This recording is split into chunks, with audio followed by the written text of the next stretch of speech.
Hey divers, Alec, Peirce, Scuba, tech tips. Now today's tech tip is a little bit dry in nature.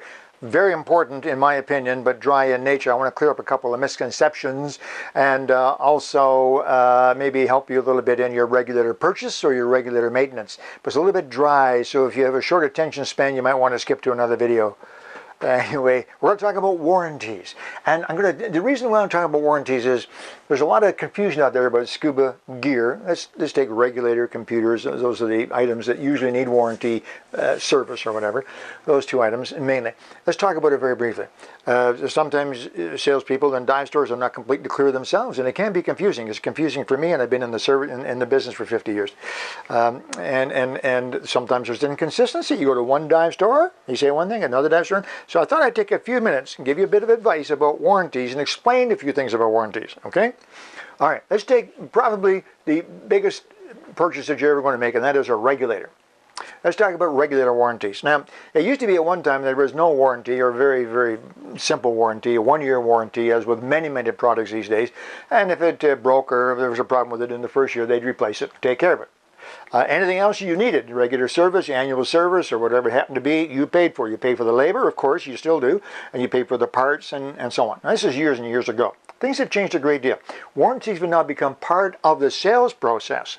So in some cases, the manufacturer will offer a particularly good warranty on his products. And that is designed as part of the sales process to make you buy that product. Aside from all of the features the product may have, the warranty is particularly good compared to other companies. Well, of course, that doesn't last for long. These other companies catch on. They offer the same warranty or maybe a little bit better. On it goes and on it goes. So we got away from that one-year warranty. Everything else is your problem. And then a couple of manufacturers offered what they called a lifetime warranty. Lifetime warranty. Doesn't that sound good? Lifetime warranty. It has no year on it. So if you're 85 years old, well, you're not getting much of a warranty. If you're 25, you see, lifetime doesn't really mean very much. And then some manufacturers will give a lifetime warranty to the original owner. But if it is sold and it's not the original registered owner, because you have to register it when you first buy it, then the next owner has no warranty, and so on and on it goes. And then some manufacturers more recently have said, okay, a lifetime warranty and free parts for life. Oh, and we'll talk about that briefly in a minute. Some companies give free parts for maybe 2 years or something like that. Recently, the most common trend is a lifetime warranty. Once you start offering something like that, it's hard to get away from it. So most companies still have a lifetime warranty. We'll talk about that. And they'll give free parts, perhaps. But now what they've done is they have changed the service interval from normally annually, once a year. Every year you're supposed to get a service to keep the warranty in place. Now many companies have changed every 2 years. Now, I've been through this whole process with them, you see. So it's the same regulator A, we'll call regulator A, okay? Used to have a one-year warranty, and then I got a 2-year warranty. Now there's a lifetime warranty. The regulator hasn't changed. Diving habits haven't changed. So the lifetime warranty as opposed to the one, why did they go from 1 to 2 to lifetime? Because lifetime sounds good. And then those warranties did not include the annual service. You had to get it serviced every year in order to keep the warranty in play. If you missed a year, if you didn't get it serviced 1 year, the warranty's over. It's over with. Now that doesn't mean the reg's going to blow up and fall apart because it's a lifetime warranty. So if it lasts for 3 years and you don't get it serviced, so the 4th year you skip it, now the reg's not warranted anymore, but it was a lifetime warranty to start with, what's the chances it's going to mess up? It's not going to. Very, very unlikely, okay? Now some companies offer free parts. When they had an annual service period to keep the warranty valid, they had to give free parts every year. Cheapers. So now they changed it to a 2-year service interval. Now that doesn't mean that you can wait 2 years or you should have it done every 2 years. It's only 2 years to keep the warranty in place. But can you understand that if the warranty is a lifetime warranty and a 2-year service interval, free parts included, that if the manufacturers have made a 2-year service interval, they pay half as much for parts because they only give you parts every 2 years, not every year. So you see how in 90% of the time the warranty is always slewed in favor of the manufacturer. They're not doing it for the diver, it's in favor of the manufacturer. Let me explain some more. When you buy your regulator, you get a booklet or instruction manual or some kind of documentation with it. Normally, in fact, almost invariably, you have to register that product with the manufacturer. That now establishes the owner's name, where he lives, and the product with the serial number. So the owner, the manufacturer knows, okay, we sold that. They actually don't really need that information, but they can use that in their database, what's selling and where they live and all that, and they can use that information. However, they may want that information in case you do apply for a warranty. And they more likely want that information in case their particular warranty includes free parts. They want to be giving free parts to some guy that didn't buy a reg from them, you see what I mean? So the first step is to register your product. Always register the product. It can never hurt. It takes 2 minutes on the computer, ba-ba-ba-do, and it's registered. Now in addition to that, there are the warranties explained on the website or in the manufacturer's booklets. It's explained. How many of you read that? Put your hands up. All you people out there that actually read the warranty complete, top to bottom, underline the important parts and understand it. That's what I thought. Nobody's hand is up. Not that I can see anyway. So I'm going to do it for you. Take 1 minute. Let's do this. Here's a regulator. This particular regulator has a lifetime warranty. Here we go. Oh, what's it saying here? Where it just disappeared on me there. What is Scuba? Warranty. Yeah. Oh, the Scuba regulators are warranted to be free from defects in materials and workmanship for as long as you own the regulator. This is what's called a lifetime warranty. Free from defects in materials and workmanship as long as you own the regulator. The warranty originates the date of consumer purchase from an authorized Scuba retailer. The warranty is limited and subject to the restrictions set forth in the next page. Now I'm going to go to a different manufacturer entirely. And this warranty, the Scuba regulator purchased from an authorized Scuba dealer shall be free from defects in workmanship and materials for the lifetime of the regulator to the original purchaser. So if you catch that phrase in there, it's always in there. They warranty your product to be free from defects in materials and workmanship. Now what that means is that the Scuba regulator, that chrome brass first stage and the second stage that they built has their name on it. Those items are guaranteed to be free from defects in materials. So the brass isn't going to break. And the second stage is not going to fail. It might break if you drop a heavy weight on it. That's not covered under warranty. That's under restrictions. That's abuse. But if the plastic somehow spontaneously explodes in your mouth, they'll cover it. That would be a defect in material. Not likely going to happen. Or a defect in workmanship. In other words, they put the thing together. Okay, they put it together. And it works perfectly. If it doesn't work perfectly, it's warranted. Because it was the workmanship that put it together. So defects in materials and workmanship are covered. Not going to happen. I'm not saying it doesn't happen, but it's highly unlikely. They make thousands of these. They're made by machines, largely by robotics. They're made perfectly. The specifications are very, very careful. And they put together perfectly, and they're tested. So when they leave the factory, they are top quality products, materials, and workmanship is perfect. All done. So the lifetime warranty against defects in material and workmanship sounds really good. Doesn't mean very much. When you have a problem, the warranty requires you to send the regulator to the manufacturer. Now many good retailers will take it and they'll send it to the manufacturer, but the details of the warranty almost invariably are you have to send the regulator, the device, whatever it is, to the manufacturer.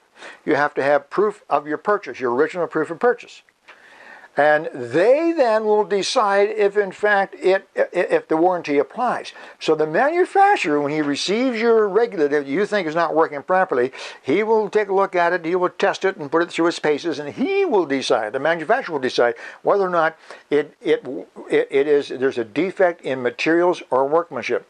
If it was a blown O-ring, it's not a defect in materials or workmanship. If it's a hose in between the two first stages, that's not a defect in materials or workmanship. If the mouthpiece is bitten through, nope. If it comes in a dozen pieces, but they can determine that it was smashed, something fell on it, that's not covered. See, so 90% of the time, if you did try to apply under the warranty for replacement under defects in material and workmanship, the manufacturer will decide, no, I'm sorry, this was subject to abuse or whatever, and you won't get a warranty. So that lifetime warranty really has very little value. So what value is a warranty? They're all the same. Really, there's very little value. And they all have largely the same warranty. You take all the top 10 major brands of Scuba, the warranty is exactly the same. Usually a lifetime warranty, right, against defects in materials and workmanship. That's it. It's exactly the same. So don't buy the regulator based on the warranty. Simple. Unless the manufacturer also supplies free parts. That can be worthwhile. Not always, but it can be very, very worthwhile. Let's take a couple of examples. One major manufacturer for many, many years gave a warranty including free parts. And it was a good warranty because in that particular manufacturer, they had a parts kit for the first stage. Typical, here's a parts kit for a first stage. And this parts kit for this first stage costs $100 retail. Okay, so first stage kits for that particular manufacturer ran between $60 and $100 for the first stage. Oh, you want the second stage serviced as well? Separate, different part, a different kit entirely. And the second stage kit these run between $35 and $50. So you can see very easily that in order to get that, your regulator service, this particular brand regulator serviced, parts are going to cost you about $150, roughly $100 for parts, $150. So if you were able to get free parts for that particular brand, that would be worthwhile. Now this particular brand also recently changed, and they changed from a 1-year service interval to a 2-year service interval. So instead of getting a reg serviced every year, you could get it serviced every 2 years and still keep the lifetime warranty in place. That's the lifetime warranty that isn't really much value. You know what I'm talking about. So instead of paying $150 every year for parts, you can now do it every 2 years, which is $75 a year. A little more reasonable. And you need to decide based on your diving activities whether or not you even need that. Typically in the industry, the service people and so on will tell you that a regulator should be serviced every 25 to 50 dives. 25 to 50 dives. Now 25 to 50 dives is quite a spread. Some divers will dive 200 times a year, make 200 dives or more in a year. I commonly did 200 or more dives every year for year after year after year. I had my reg serviced every year, sometimes more than that. Lots and lots of divers out there, you know who I'm talking to, lots of you divers out there, you dive 10 times a year, maybe 10 times a year, maybe. Over 2 years, you might do 12, 15 dives over 2 years. Very, very little. Now, if you properly clean, take care of your rig, properly clean it, and rinse it, and dry it, and store it properly, and you do 10 or 15 dives a year, you wouldn't need to have service for 3 or 4 or 5 years. You can take your regulator in every couple of years and ask the service center to check it. That's different from service. Check it. It's like taking your car in and saying to the serviceman, can you take it for a test drive and see if it seems okay? They won't do that anymore. Most dealerships won't do that. But you can do that through your service center. Most good service centers will do a checkup. They will check it, see that it's working properly, that it's clean, and performing the way it's supposed to, for a very modest charge. They may not need any parts replaced or just a couple of parts replaced at a very modest charge. That's a good idea if you're one of those normal divers. I mean normal that way, but I mean a common diver, 6 to 10 dives a year. Am I making any sense here? Some manufacturers still do, most manufacturers, I'm sorry, let's go back here. I showed you that kit. Most manufacturers have a kit for the regulator. So this is a kit for a particular model. This is a kit for the regulator. First and second stage, all the parts are in there for the whole thing. And this kit runs about $50, roughly $50 for this kit. So that's a big, big difference between, and it's no difference in the quality of the materials or even the quality, cost of the initial regulator at all. It's just the way it is, different manufacturers. So you need to take this into mind when you're buying a regulator. For people who are just buying one, keep that in mind. Ask your service center, how much is a parts kit to service this? Okay? How often do I have to have it serviced? Yeah, because that can be a big difference. There's $150 to get that reg serviced and $50 in parts for this regulator. Service charges themselves you have to bear. It's always in the warranty. Labor charges for service are always the consumers, the divers, to bear. And typically to check up a regulator would be $35, $40. To service a regulator would be closer to $100, maybe a bit more than that. Get some idea here? So if you have a sophisticated regulator, one like that first manufacturer that has 2 service kits, you're going to pay about $300 for the regulator. Now keep in mind, I'm talking about the regulator. First stage, hose, second stage. Oh, you want your safe second service too? Extra $30 plus parts, and on it goes. But for the regulator only, $250 to $300 is not uncommon. For a more modest regulator, doesn't mean less sophisticated, but other regulators, other manufacturers, it could be as little as $150 to $200 tops, half the price. Important. Think about this when you're purchasing a regulator. Don't be afraid to ask those questions. Okay? One more thing I wanted to mention is, and I just want to, all these warranties, if you read them, all these warranties have restrictions. And it says, this warranty does not cover normal wear, which means basically what they're saying is it's a lifetime warranty, includes free parts, as long as you don't use it. No, that's not what it means. What it means is that normal wear is not covered. So if you take your regulator in because it's not working properly, and they take a look at it and they say, well, you've had this for 5 years and the wear that we see here is normal wear, so it's not covered under the warranty, then you would pay for service to have that fixed. You see how they get around things? Factory prescribed service by an authorized Scuba dealer is required at minimum annually. That's now changed for many, including this one, by the way, to semi-annually. Semi-annually, yes, every 2 years. The warranty does not extend to damages caused by improper use. I'm not sure what that is. Improper maintenance, not getting it serviced. Neglect, okay. Unauthorized repairs, don't fix it yourself. Don't use an adjustable wrench on a regulator, because I will know if you've been fixing your own regulator and using the wrong wrenches, adjustable wrenches or pliers and so on, you bring it to me, I'll know immediately. Okay, modifications, accidents, fire, or casualty. Cosmetic damage. What's that mean? Cosmetic damage, scratches, dents, and nicks are not covered. So if you have a beautiful brass chrome-plated brass second stage, because they're gorgeous, really, really pretty. I like chrome. And you use it for 2 years, you're going to have scratches on it. That's the way it is. You know, sand, rocks, and so on. It's going to get scratched, not covered under warranty. Stuff like that. Does not extend to equipment used for rental, commercial, and so on. And you have to bring it in for warranty. So that's it. Well, what's this one here say? Same thing. What's covered? All parts are covered. Should any part be found defective, this company will repair or replace it at their discretion. So they'll decide whether or not you abused it, whether or not it's a normal part. What is not covered? Inspection, service, labor charges to be paid by the owner. Some parts does not cover damage from introduction of rust or other contaminants, improper use, and so on. You understand where we're going with this. So, bottom line, all Scuba equipment, let's deal with the regulators first of all, have warranties.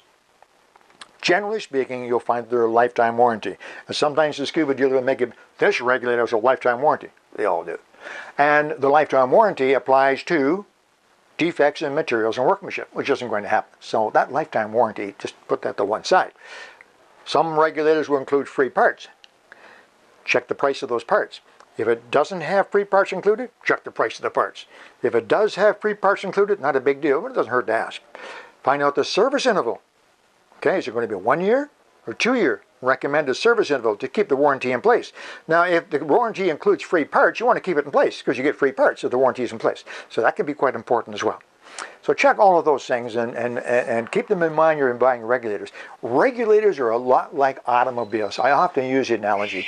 Regulators are like automobiles. To a certain extent, their features are the same. And there's reasons for that. No Scuba regulator manufacturer is going to stick his neck out and make a product that is so inferior or so superior that he's odd. They're worried about liability. You see, that's why all cars look the same. Have you not noticed that a Chevy and a Buick and a Toyota and all at the same price point, they all look the same. If you didn't look at the badge on the back of the car, you wouldn't know the difference. It's a lot the same with Scuba regulators in the same price point, okay?